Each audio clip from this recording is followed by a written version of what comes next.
je ne sais pas.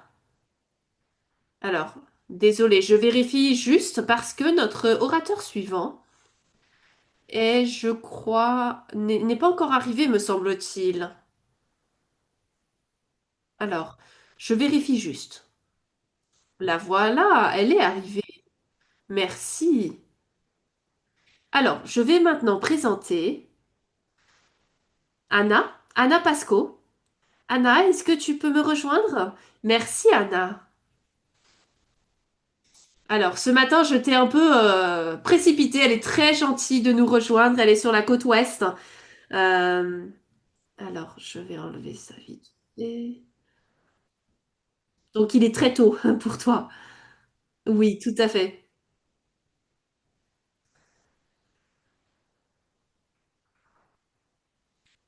Eh bien, en fait, je suis en Ontario pour donner un peu une perspective. Et là, il neige énormément.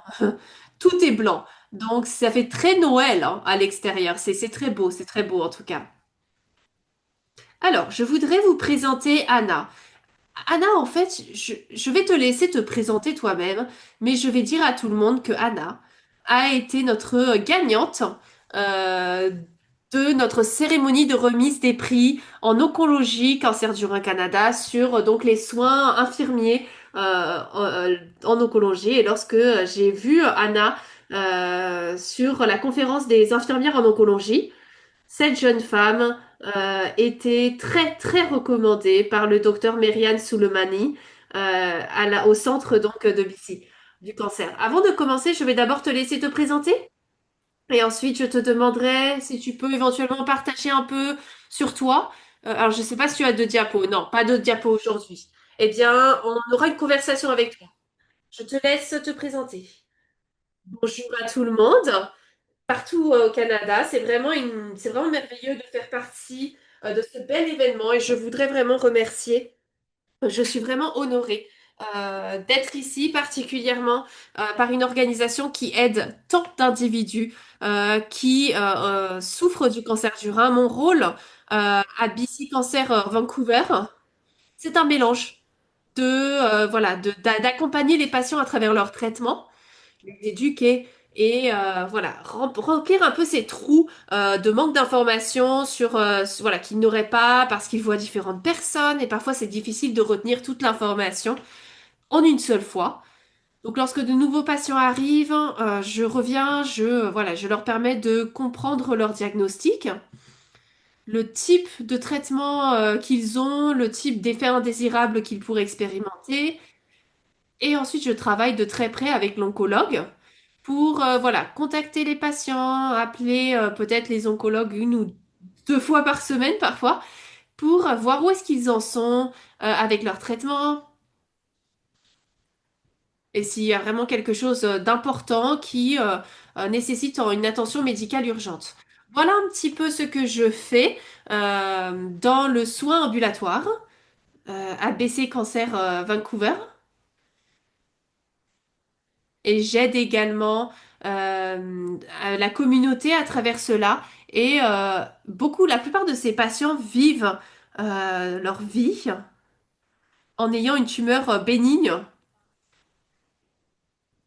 et peuvent développer également des codes de cancer du rein. Donc c'est une population qui est partout dans la British Columbia, la Colombie-Britannique, et je lui apporte un soutien virtuel par téléphone pour répondre à leurs questions, aux effets secondaires auxquels ils font peut-être face, et voilà, les aider dans leur surveillance. C'est similaire à la surveillance continue du cancer du rein. Je peux parler de moi-même un petit peu plus. J'ai l'air jeune, mais je viens d'avoir 37 ans, fin octobre. Je vis avec mon mari, Mickey. Nous vivons à Richmond. Et nous avons un petit chiot de 2 ans, Frisquette. C'est un corgi, donc il y a beaucoup de poils partout. Je fais j'aspire beaucoup la maison. J'aime beaucoup en tout cas la nourriture, le fait de manger avec des amis, de dépenser de l'argent également. Et j'aime jouer le piano et danser. Merveilleux, parfait, merci beaucoup. Eh bien, Docteur Silemani t'a donné une revue tellement voilà, énorme pour dire à quel point tu étais une infirmière qui pleine d'empathie et de soins auprès de tes patients. Ça a vraiment été important pour moi, je pense, dans les demandes ici. Euh, et tu m'as surprise lorsque tu dis que tu appelles régulièrement les patients. Je pense que cela démontre la différence partout entre ce qu'il y a au Canada sur la possibilité donc des soins infirmiers. Je sais ce qui est disponible dans la Colombie-Britannique est différent de ce qui se passe en Ontario. Voilà, on est différente des provinces de l'Ouest, de l'Est. Donc certains d'entre nous n'ont pas ce luxe d'un suivi et du soin supplémentaire que toi tu fournis. Donc ça doit te demander du temps malgré tout, hein. Oui, je trouve que à cause de mon expérience passée infirmière, où on priorise beaucoup, voilà, on fait du soin de très aigu avec il y a beaucoup de choses à faire, etc.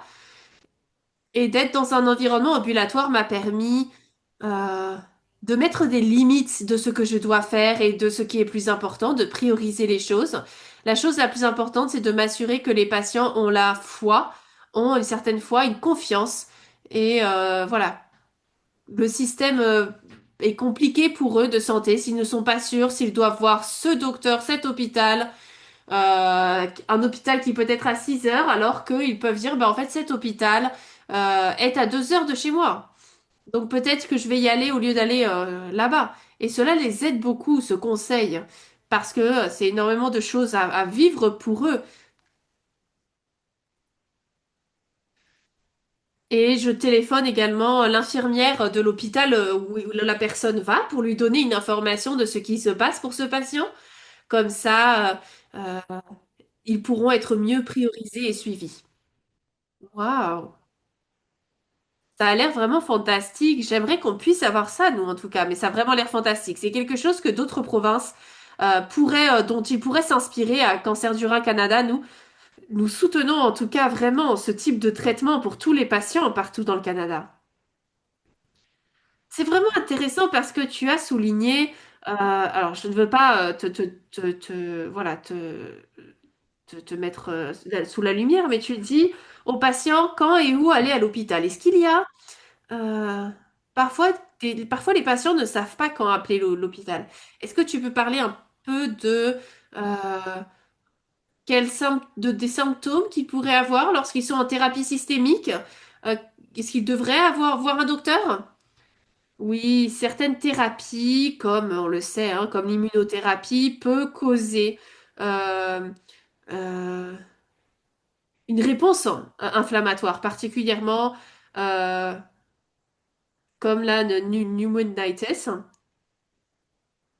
une inflammation donc d'un intestin qui cause différents problèmes, des diarrhées, etc. Donc certains patients parfois ont commencé leur troisième cycle d'immunothérapie entre les différentes immunothérapies et ils ont décrit environ 6 à 10 diarrhées explosives d'une certaine manière et ils étaient réveillés en se sentant pas bien. Euh, Ils se sentaient un peu fiévreux, avec beaucoup de douleurs. Ils n'avaient pas, voilà, ils avaient éventuellement des saignements également. Donc, en parlant avec eux par téléphone, je leur ai proposé de parler avec leurs membres de famille pour comprendre l'image complète de leur histoire. Et cela, ensuite, je l'ai rapporté à l'oncologue. Et j'ai dit, ben voilà, ce patient ne va pas bien. Il présente des signes donc euh, d'une colite de stade 3. Et voilà, éventuellement une infection qui pourrait se produire. Est-ce que tu voudrais conseiller le patient d'aller voir un hôpital? Et à force, les oncologues généralement disent, ben voilà, oui, allez voir un hôpital. Donc l'oncologue avec lequel je travaille me fait confiance. Moi et les autres infirmières, on travaille en tant qu'équipe, en partenariat. parce que on est vraiment basé sur un soin commun en tant qu'équipe. On trouve que le docteur se fait beaucoup confiance aux infirmières. C'est vraiment les yeux et les oreilles du docteur, parfois les mains.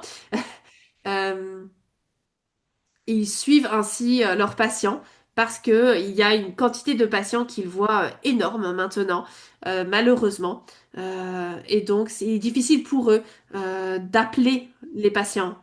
Enfin, c'est un exemple de la manière dont je soutiens les patients lorsqu'ils sont dans cette étape assez critique. Ils auraient besoin de soutien médical. C'est très bien que tu sois là.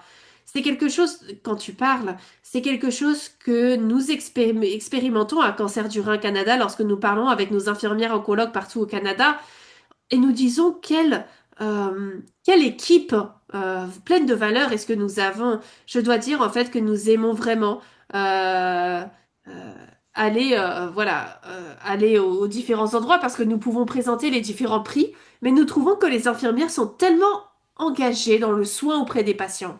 Elles connaissent vraiment leurs patients. Elles sont vraiment en plein, même si elles ne peuvent pas forcément faire toutes les choses que toi tu fais, mais certaines font le pas en plus et sont vraiment engagées dans l'éducation que nous proposons pour pouvoir la donner aux patients parce que elles sont tellement proches des patients. C'est pour ça que nous aimons vraiment faire partie de cette conférence et de pouvoir rencontrer toutes les femmes et tous les hommes du Canada qui font ce que toi tu fais.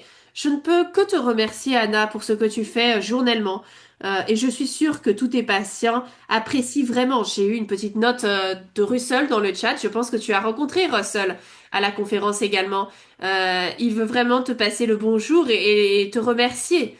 Euh, Félicitations en tout cas. Nous sommes vraiment contents que tu nous aies rejoints aujourd'hui pour nous donner une petite, voilà, des informations de ce que tu fais. Merci beaucoup. Merci. Prends soin de toi.